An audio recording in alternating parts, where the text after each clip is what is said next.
Alright, in this video we're going to take a look at the Blackmagic app with the iPhone 15 Pro Max, and we're going to see how it does in the real world. We're on vacation in Puerto Vallarta. It's a beautiful area, lots of lush vegetation, and one thing I would suggest is don't forget to wipe down your lenses, especially if you're in a humid area, because the lenses will get foggy, so be careful of that. The other thing we're going to do, if you're just talking like this head to head, just set your phone on 24 frames per second or 30 frames per second. That's good. But we're going to get some B-roll.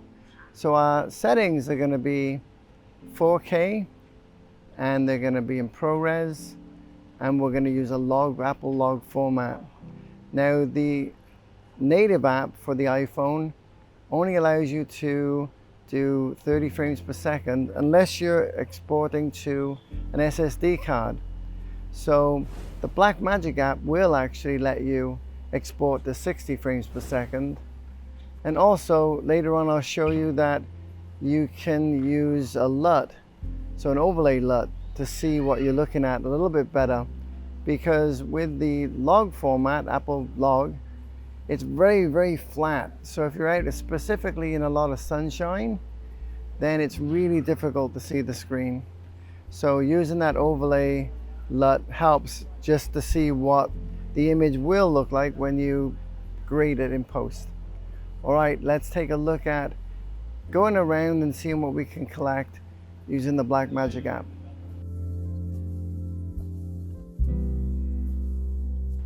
All right, for this next shot, the sun is coming up quite bright now, so this is quite shadowed here, a lot of shade. But if you don't have anything like a gimbal with you and you're doing all this handheld, look for things like this. This is a light post, and if we want to get an image of sweeping up to that palm, for example, we can do that by just putting our phone on top of here. Like we said, look up where you're going to go. So the sky, I'm going to click and hold up so it's pointing up into the sky, the brightest area, so it's locked on that. And now I'm going to just record and move the phone back nice and slowly.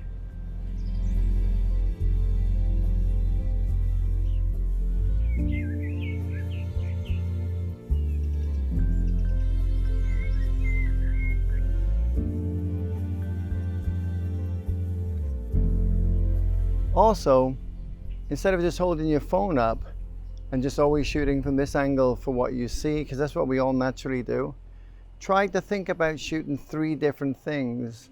One at a wide angle, one at a medium angle, and one at a close-up. So you get the same thing, but in lots of different angles and zoom ranges, and that'll give you a lot more options in post.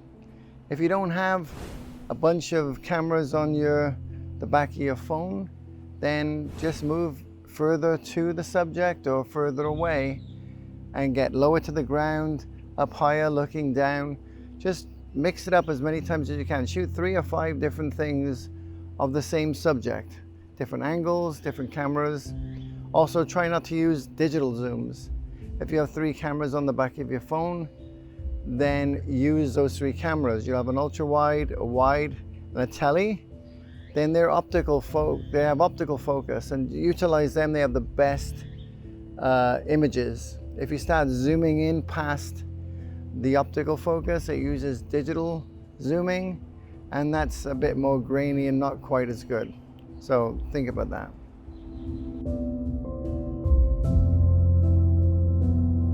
Record this. Now what I'm going to do is just go and touch this guy. And now that's going to be in focus. Yeah, and I'm going to go and touch this one. That's going to be in focus.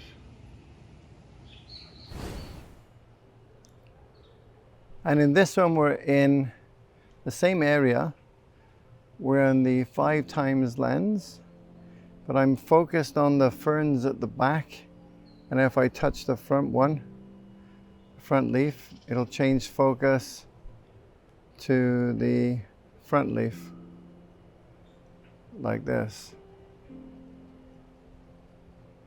And that gives you a nice focus pull.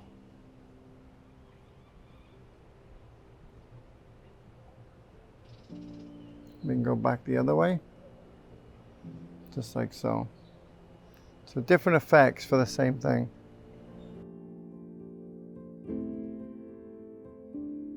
Right, so what we're going to do is get a low shot here, and we're going to lock our phone. So it's locked out on this area on the pool. I'm going to come back over here.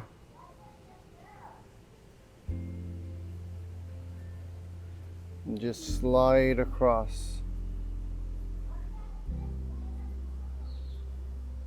Try it again, go back.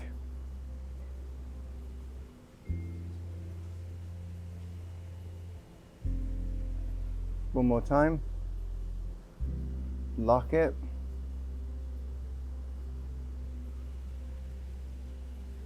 And then come across.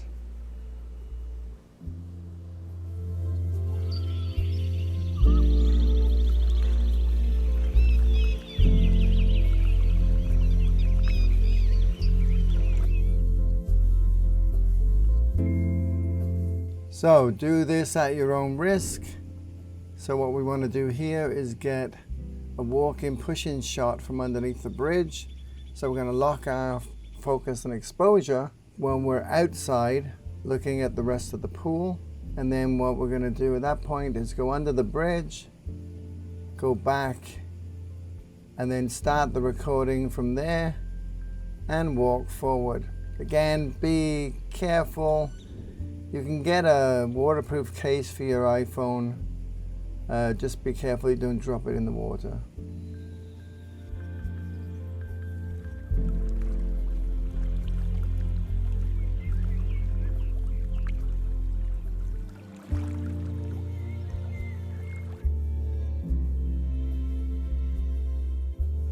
Again, really important, try to find the best time of day to shoot. So early in the morning, just after sunrise, or just before sunset. This is when the sun is not so bright in the sky, giving you a bunch of shadows, and everything's just really harsh. So best time, everything looks better with the sun at an angle. So just after an hour after sunrise and an hour after or before sunset is the best time. The colors are great. You can see your phone screen and everything just looks 10 times better. So try to do that.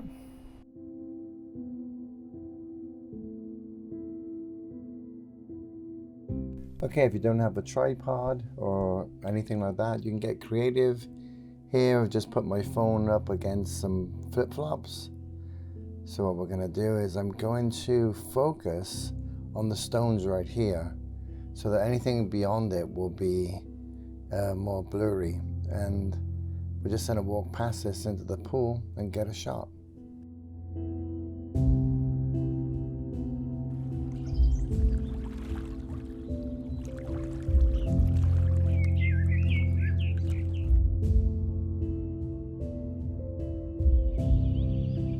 If you don't have anyone else that's with you and you want to get some people in the scene, and there's no one else around, get yourself a travel tripod, very lightweight one, or just prop your phone up somewhere and just walk past it in different scenes so that you get people in the image, even if it's yourself. So it just makes the scenes a little bit more interesting with a person in the view. So if you have no friends, no worries, you can just film yourself walking past the camera. So what's really important is to always remember to lock white balance. You can do this in the software by going to Settings, Camera, and checking Lock White Balance on Record. And just take a look at this scene here. Look how green this is here, but when I walk in scene with a blue shirt on, a gray blue shirt, the white balance totally changes. Let's take a look at that again. So it's pretty green, and then it goes really bright green just because of the shirt color. And I left the white balance on auto. So again, checking this in the camera settings. You'll never have to remember this because you can see I plainly forgot to do it here. And if you're setting in the camera settings, it's automatically going to set it when you press the record button.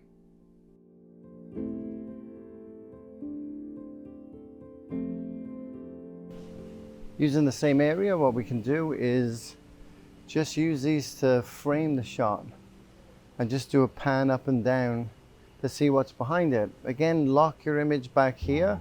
So this will be slightly out of focus here. So let's try that. So I'm going to lock my image down here. And I'm just going to pan up and down.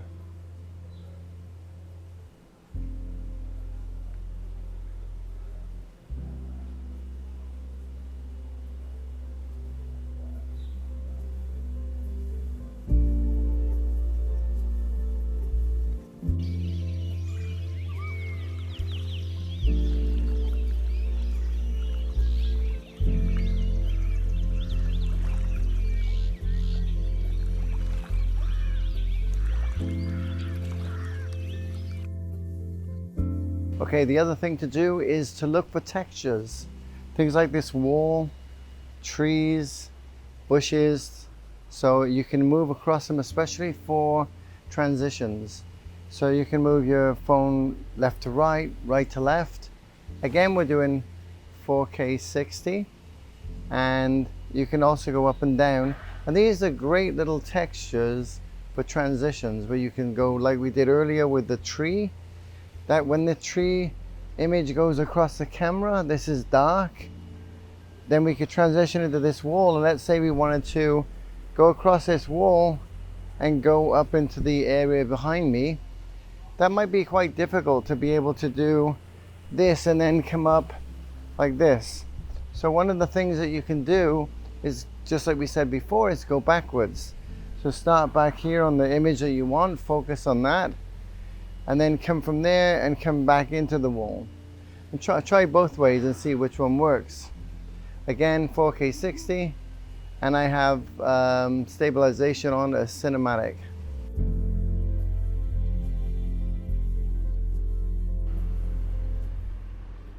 Okay, so what I'm going to do here is, I'm all set up here. I'm in 60 frames per second. I'm going to lock on focus on this flower right here. And this is my last position that I want to be at. I'm going to start recording, and then I'm going to pull out and slowly step away. So again, we can try that once more. Press and hold to lock, and then record, come out and spin away. I'm going to start recording, and then I'm going to pull out and slowly step away. So again, we can try that once more. Press and hold to lock, and then record, come out and spin away. All right, so we have our first clip that we just saw, which was this flower and backing out and moving down. Okay, the second clip that we have here is we're going to use this other clip of the bar here with the bottles on in early morning with the sun coming through. And then the third clip that we're going to use for a transition is this one here, and it's going to be this texture transition, which is actually in the apartment of the hotel room, and it was when we were just going along that wall painting, and it gives a nice sort of texture swipe. So I'm going to use that on top of these other two clips to overlay and get sort of an interesting effect. So what I've done here with the red flower, I've actually done a speed ramp here as we go up. As it starts to roll away, turn a little speed ramp here as it goes into the ground. And then I've left a gap here where the transition, I'm going to let that, be seen for a second or so. And then when we go into the other one, it's going to also be a speed ramp, which starts off really fast and then ramps down and slows down as we move left to right. Now you can see we're rolling away in the red with the red flower, rolling sort of left going into right, and even though it's going down into the ground. And then when we get to the other one, we're rolling from left again to right. So we're going in the same sort of direction. And now on top of that here, what I've done is overlay this texture effect. And around where the speed ramps are, I've just done like a cross dissolve. So as you see, as I roll away here, it starts to fade in to that texture. You can see a little bit up here. Then we get into the texture a lot more. And then it's just sort of I've got a little motion blur in here as well. And then basically, as I get to the other side now, it will also fade in. So you see the texture over the top. As it slows down into the bottles, the texture goes away, and then we're into this scene. So let's take a quick look at what it looks like after you put a little bit of sound effects on top of it to the final effect. And this is actually a really nice way to be creative just with these texture effects, like whether it's trees or ferns or flowers or grass or walls, just like we were talking about.